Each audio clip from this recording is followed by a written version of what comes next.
ada di Lazio, dia selalu mencetak 10 plus kombinasi gol dan assist. Cerewetan ceking kita, nyerewetin apa aja.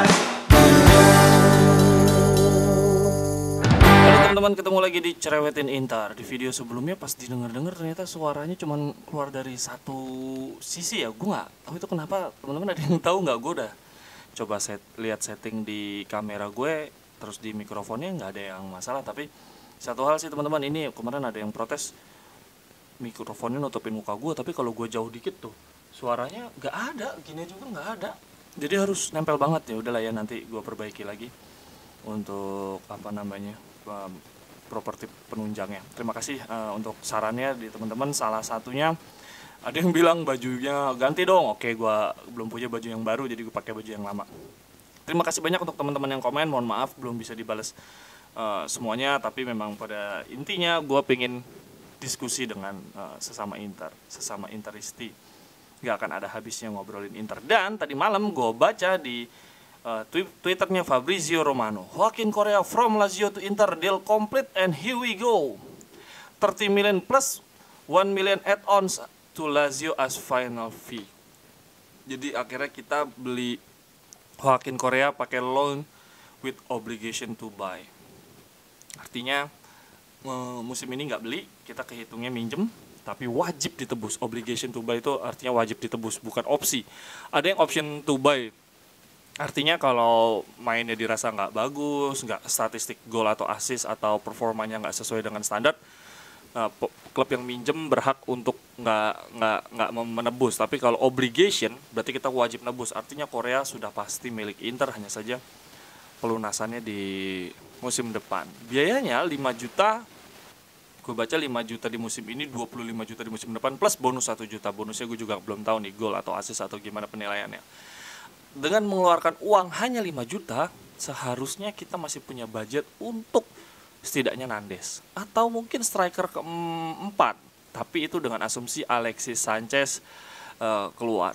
Gue gak akan membahas Alexis Sanchez, kita akan bahas Korea, pemain yang dijuluki Tucu Il-Tucu. Tucu tuh karena dia lahir di sebuah provinsi namanya Tucumen di Tuku atau Tucu, gue gak tahu cara bacanya, di Argentina. Dengan kehadiran Korea berarti kita punya pemain yang tipikalnya sama persis dengan Alexis Sanchez. Pemain yang bisa dribble, bisa narik musuh dengan dribblenya, bisa memanfaatkan ruang. Tapi kelebihannya pertama jelas Joaquin Correa baru 26 tahun. Tapi kalau dari segi permainan, Alexis Sanchez di usia 26 sama Korea di 26 ya jauh lah ya. Maksudnya Alexis Sanchez another level lah, dia jauh di atasnya Korea. Tetapi untuk per hari ini kehadiran Korea menurut gua ini tambahan amunisi yang sangat amat dibutuhkan oleh Inter.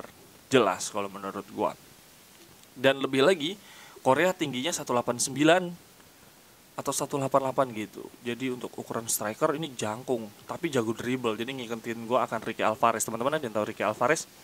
Dia disebut dulu the next kakak, Argentinian kakak, tapi ya gagal gitu. Jadi ini pemain ini kayak kakak lah, tinggi tapi dribblenya bagus, larinya juga kenceng. Jadi dibandingin Alexis Sanchez kan musim lalu kan megang peranan penting banget kan sebagai striker rotasi pemain ke-12, dan sekarang kita punya Korea, dan bahkan menurut gue mungkin Korea justru akan jadi pemain inti yang akan memperebutkan posisi sebagai target man-nya, sebagai central forward-nya justru Zeko dan Lautaro.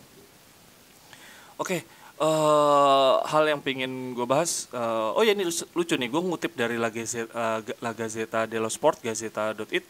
Lautaro Martinez has been blowing up Tuku Korea's phone and cannot wait to welcome him to Milano Flags of Argentina hand. Jadi sebelum masuk ke Inter, sebelum akhirnya deal, si Lautaro Martinez sudah nelponin terus nih, membombardir teleponnya si Korea. Jadi ini chemistry yang dibutuhkan. Sebelumnya mereka juga menjadi punggawa yang membantu Messi merebut Copa America. Ini sebuah nilai plus tersendiri. Waduh, Korea ini bukan striker kaliber top. Mesti ada yang ngomong gitu. Ini bukan kaliber pengganti Lukaku. Tapi teman-teman ingat sendiri, waktu kita zamannya treble di era Mourinho, kita kehilangan Ibrahimovic di usia 28 tahun. Kita mendapatkan Eto'o gratis sebagai tuker tambah, dan kita beli Milito dari tim sekelas Genoa. Ini tren nih kalau mau main cocok logi, tren yang sangat pas. Kita ngejual Lukaku di usia 28 tahun di saat dia lagi top performance banget, dan kita mendapatkan Zeko di usia yang senja dan nol harganya persis kayak Eto'o. Terus kita dapat Milito dari Genoa, ini kita dapat Korea dari Lazio. Waktu itu Eto'o bahkan Milito seingat gue 29-30 kita ambil dari Genoa, dan dia ya memang yang membedakan si Milito waktu di Genoa pun udah jadi pemain dengan gol yang sangat banyak ya untuk ukuran Serie A, sementara Korea belum. Tapi kan Korea memang tugas utamanya bukan mencetak gol, dia memancing lawan, dribble, counter attack gitu ya. Sementara Milito pencetak gol, dan dari segi usia berbeda. Jadi intinya bahwa kita nggak perlu underestimate Korea, dan dia juga main untuk Lazio dan jadi andalan Simone Inzaghi di musim lalu. Di musim lalu di tahun 2020 si Korea nyetak 8 gol 3 assist. Di Liga Champions dia juga udah nyetak 3 gol 2 assist, lebih banyak dibandingkan gol Lautaro Martinez di Liga Champions. Di 2019 dia nyetak 9 gol 2 assist. Di Liga Eropanya di 2019 1 gol 1 assist. Di 2018 itu dia nyetak 5 gol 6 assist di Serie A dan 2 gol 1 assist di Liga Eropa. Artinya setiap musimnya Korea semenjak ada di Lazio, dia selalu mencetak 10 plus kombinasi gol dan assist. Dan yang perlu teman-teman ingat di Lazio, jadi di Lazio itu Simone Inzaghi itu selalu main dengan 3-5-2. Yang mana dua strikernya beda dengan dua strikernya Conte nih. Kalau striker Conte kan berdiri sejajar kan, dua-duanya bisa buka ruang dan dua-duanya bisa ganti-gantian siapa yang mau jemput bola dan siapa yang ada di kotak penalti. Dua-duanya bisa di kotak penalti secara bersamaan nunggu umpan dari sayap, waktu itu Lukaku sama Lautaro Martinez. Tapi kalau di Simone Inzaghi beda. Satu penyerang jadi central forward, jadi target man, jadi tembok pemantul kayak Zeko kemarin. Satunya lagi second striker atau support striker. Dia lebih dinamis, bisa ke kiri ke kanan. Kalau waktu itu kan Lukaku jelas selalu ada di sisi kanan. Kalau ini enggak, dia bergerak dinamis, membuka ruang, dribble untuk menarik fokus pertahanan musuh. Itulah second strikernya si Simone Inzaghi. Dan si Korea itu jadi andalan di musim lalu dan di musim sebelumnya. Gini di 2018-2019 yang jadi second striker di Lazio itu Keita Balde, dan Keita Balde gacor banget di zamannya Simone Inzaghi. Saat itu Korea baru datang dari Sevilla dan dia nyetak 5 gol 6 assist. Dia jadi pemain backup aja 5 gol 6 assist.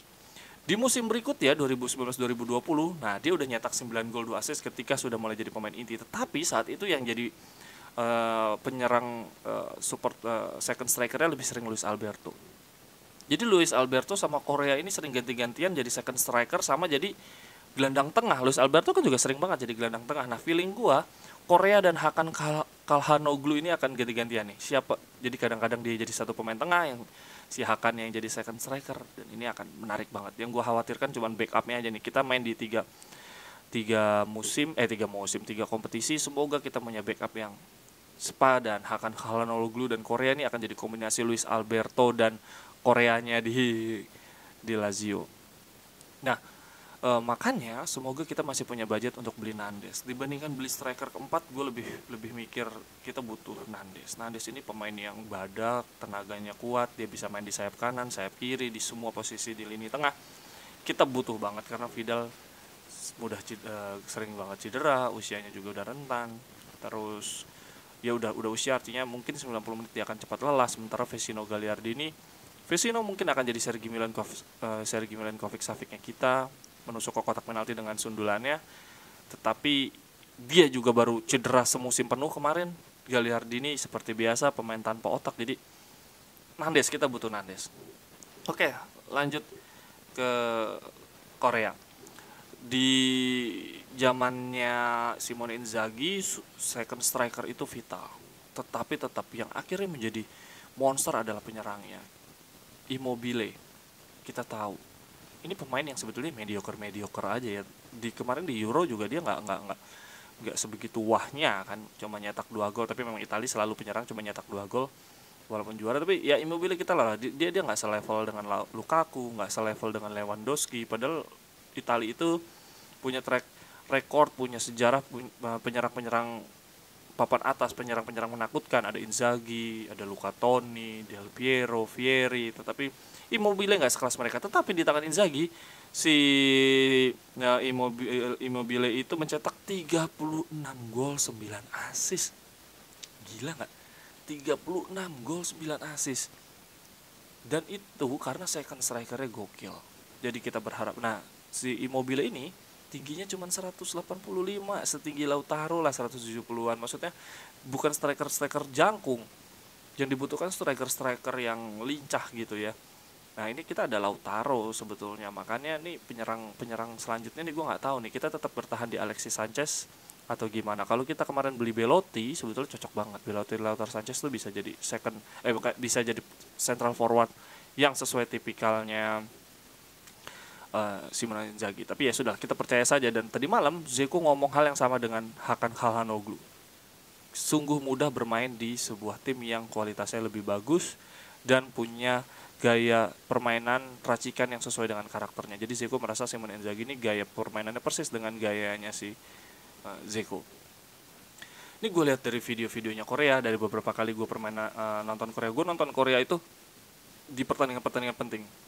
Dia nyetak gol lawan Milan, dia nyetak gol penting counter attack di menit 90-an waktu semifinal Coppa Italia lawan Atalanta, gocekannya gokil.